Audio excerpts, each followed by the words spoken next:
Welcome, my dear brothers and sisters of my dear viewers. First of all, our future advocates, all the very best and advance congratulations. So, AP law set 2036 release అయిందని కదండి. So దీనికి కావాల్సినటువంటి మరిన్ని విషయాల కోసం మనం present ఎక్కడే కానీ గ్యాప్ ఇవ్వకుండా ఫుల్ ఫ్లెడ్జ్గా వీడియో కంప్లీట్ చేద్దాం. సో ఏదైనా మనం ఎగ్జామ్ రాసేటప్పుడు ఫస్ట్ ఆఫ్ ఆల్ మనకి ఏం తెలుసుకోవాలండి, దానికి కావాల్సినటువంటి క్వాలిఫికేషన్ ఏంటి అనేసి. సో ఇక్కడ లా సెట్ అంటే ఎల్ఎల్బి లా చదవాలంటే ఏముండాలి క్వాలిఫికేషన్ అంటే ఇంటర్ డిగ్రీ ఉంటే సరిపోతుందండి. ఇంటర్మీడియట్ బేస్గా వచ్చేటువంటి వాళ్ళకైతే 5 years ఆఫ్ ద కోర్స్ ఉంటుంది. అలాగే డిగ్రీ బేస్ మీద వచ్చేటువంటి వాళ్ళకి 3 years కోర్స్ అనేది ఉంటుంది. సో ఇంటర్మీడియట్ బేసిక్ మీద వచ్చేటువంటి వాళ్ళకి బిఏ ఎల్ఎల్బి, బీకామ్ ఎల్ఎల్బి అనే పేరుతో ఉంటుంది. అలాగే డిగ్రీ బేసిక్ మీద వచ్చేటువంటి వాళ్ళకి కేవలం 3 years ఆఫ్ కోర్సుతో మనం ఎల్ఎల్బి ఫినిష్ చేయొచ్చు. సో ఎగ్జామ్ డేట్ మనకు already exam date February 12th release అయిపోయింది. సో ఇప్పుడు మనము ఫీజు విషయానికి వస్తే ఎగ్జామ్ డేట్ ఇంకా అంతే ఉందా, అయిపోయిందా, పొడిగించిందా అనే విషయం గురించి మాట్లాడదాం. సో ఫీజు విషయానికి వస్తే మనకి March 24th వరకు కేవలం 1000 రూపీస్ మాత్రమే ఉండిందండి. బిలో 1000 ఎగ్జాక్ట్లీ చెప్పాలంటే. అంటే అప్లికేషన్ వాళ్ళు ఫిలప్ చేసినందుకు, అప్లై చేసినందుకు కొంచెం వాళ్ళు అడిషనల్ ఛార్జెస్ తీసుకుంటారు కదా. సో రౌండ్ ఫిగర్ 1000 అనుకుంటే, సో ఏప్రిల్ మనకి 6th వరకు లాస్ట్ డేట్ అనేది అయితే ఇచ్చారు. సో మనకి ఇంకా ఏపీ లా సెట్ ఎంట్రన్స్ ఎగ్జామ్కి అప్లై చేసుకోవడానికి April 6th వరకు మనకి టైం ఉందన్నమాట.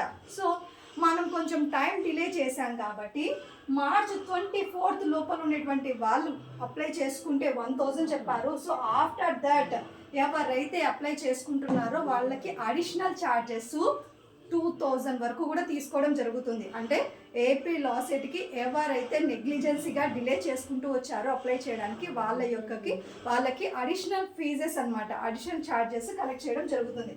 సో ఫైనల్లీ మనం అప్లై చేసేటప్పుడు తీసుకెళ్లాల్సినటువంటి డాక్యుమెంట్స్ ఏంటంటే అంటే మన యొక్క study certificates. For example degree basic మీదుగా వెళ్ళేటువంటి వాళ్ళకి 10th, ఇంటర్, డిగ్రీ, మీ ఆధారు, పాను, మెయిల్ ఐడి, అలాగే ఆధార్ కార్డుకి లింక్ అయినటువంటి మీ ఫోన్ నెంబర్ తీసుకెళ్ళాలి. సర్టిఫికేట్స్ తీసుకెళ్ళేటప్పుడు మీరే స్వయంగా కూర్చొని అప్లై చేసుకోండి. ఎందుకు చెప్తున్నాను ఈ మాట అంటే మీ బియరింగ్ నెంబర్, రోల్ నెంబర్ చెప్పే విషయంలో కానీ, మీ ఆధార్ కార్డులో, అలాగే మీ 10th క్లాస్ మార్క్ లిస్ట్లో ఎక్కడన్నా నేమ్ కరెక్షన్ ఏమన్నా మిస్టేక్స్ ఉంటే అది మీరైతేనే జాగ్రత్తగా చెప్పగలుగుతారు. ప్రాసెస్ అంతా అయిపోయిన తర్వాత వాళ్ళు ఒకసారి చెక్ చేసుకోమన్నప్పుడు కూడా మనదైతే మనమే బాధ్యతగా జాగ్రత్తగా చూసుకోగలుగుతాం. కాబట్టి మీరే స్వయంగా చేసుకోండి. అండ్ ఇక్కడ అప్లై చేసే ప్రాసెస్లో 2 మెయిన్ విషయాలండి. ఎవరైనా సరే స్పోర్ట్స్ కోటా ఉంటే, అంటే ఎవరైనా సరే స్పోర్ట్స్లో పార్టిసిపేట్ చేసిన పర్సన్స్ ఎవరన్నా ఉంటే స్పోర్ట్స్ కోటా కింద అప్లై చేసుకోండి. మీకు అక్కడ సర్టిఫికేట్స్ ఉంటాయి. అలాగే ఈడబ్ల్యూసి సర్టిఫికేట్ ఉంటే వాటిని కూడా కంపల్సరీ అప్లై చేసుకోండి.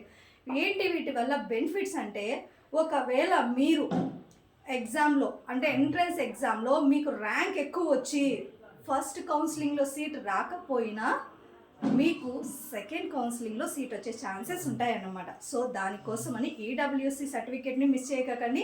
అలాగే స్పోర్ట్స్ కోటా ఉంటే దాన్ని కూడా కంపల్సరీ మ్యాండేట్గా మెన్షన్ చేసి పెట్టేసుకోండి. ఓకేనా?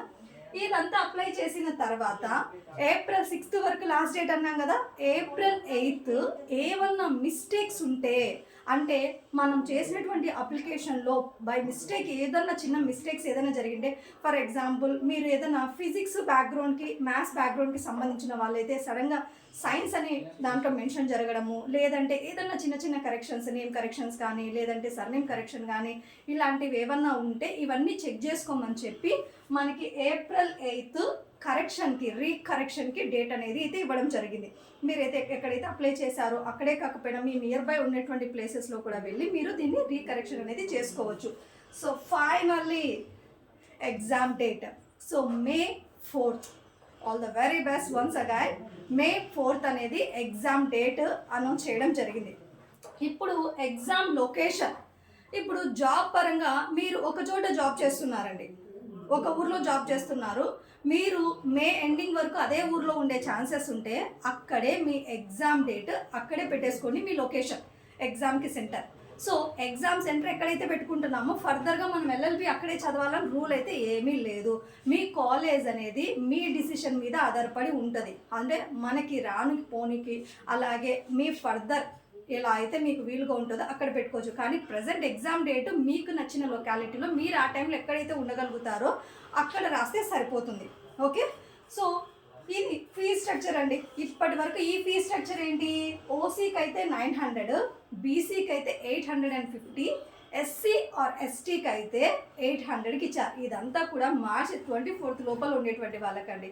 ఆఫ్టర్ దట్ ఎవరైతే అప్లై చేసుకుంటున్నారో వాళ్ళందరికీ కూడా 2000 అడిషనల్ ఛార్జెస్ ఫైన్గా విధించడం జరిగింది.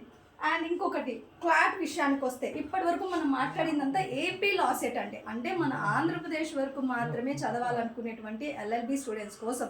సో క్లాట్ ఏంటి అంటే ఎవరైతే అవుట్ ఆఫ్ స్టేట్ నేషనల్ వైడ్గా మేము చదవాలి, పెద్ద పెద్ద యూనివర్సిటీలలో పెద్ద పెద్ద కాలేజెస్లో చదవాలనేటువంటి స్టూడెంట్స్ కోసం అండి క్లాట్ అనేది నిర్వహించడం జరుగుతుంది. సో ఈ క్లాట్ ఎవరైనా అప్లై చేయాలనుకునేటువంటి వాళ్ళ యొక్క ఫీ స్ట్రక్చర్ ఏంటంటే అంటే ఓసీకి అయితే 4000, అలాగే ఎస్సీ ఎస్టీకి అయితే 3500 rupees. So all the very best every one. Clot student compulsory ఒక కోచింగు లేదంటే ప్రాక్టీస్ పేపర్స్ కొంచెం ఎక్కువ ప్రాక్టీస్ చేస్తే సరిపోతుంది. కానీ ఏపీ లా సెట్ స్టూడెంట్స్ అంత ఎక్కువ కష్టపడాల్సిన అవసరం అయితే ఉండదు. కొంచెం బేసిక్ జనరల్ నాలెడ్జ్ ఉండి 1 or 2 క్వశ్చన్ పేపర్స్ మనకి ఆన్లైన్లో దొరుకుతాయి కదా, అవి ప్రాక్టీస్ చేసినా కూడా మనకి సరిపోతుంది. So don't miss your exam. All the very best. You are our future growth.